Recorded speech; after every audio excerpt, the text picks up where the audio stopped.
efficient heat pump and developed it. And these are the evaporators for that heat pump right here. They're 8 feet high, 3 feet wide. Now, the refrigerant we put in here boils at 40 degrees below zero. Therefore, anytime, day or night, outside in a rainstorm or in a windstorm or hailstorm or a snowstorm, or just out on a nice hot sunny day or in the middle of a cold night, as long as the refrigerant that's inside this panel is colder than whatever the air is out here or the phenomenon that's hitting this panel, then the heat from the air or the sun or the wind or the rain or the sleet or the snow will be transferred into the refrigerant on the other side, because it's the second law of thermodynamics. Hot goes to cold. So if this is the coldest thing outside, anything out there that touches it is going to give its heat to it.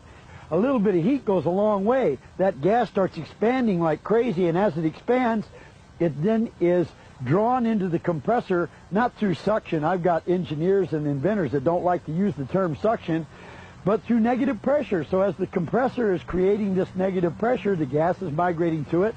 And so a compressor is a gas pump. It'll pump gas. And so the gas is being pumped by the compressor into the compressor, elevated in temperature. And even though if you touch this panel, it's ice cold to your hand, and if you touch the line going out of the panel, it's still ice cold to your hand. When it hits that compressor, the compressor takes all the gas from this space, puts it in that space, elevates the pressure and the temperature. Going out of the compressor, do not touch that line whenever that thing is on, because it's 200 to 250 degrees hot. Built the steam, built the... Sake of thinking I just had to build a working model and demonstrate it, and the world would come rushing in to congratulate me.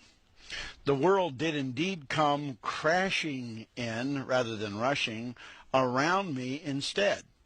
The sheriff of Ventura County, California, with plenty of help, confiscated my technology before it could even be demonstrated, and as a result, I was not able to show it to the public beyond the half dozen or so workers that we had in the research facility who had witnessed it prior. We did, after an expert testified in open court that it did not work at my preliminary hearing, we were able to prove that it did work to the judge in that case. Charges were brought against me for fraud, and I was supposed to still be in prison at this day that I'm cutting this, because I was amassing something like a 40-year prison term.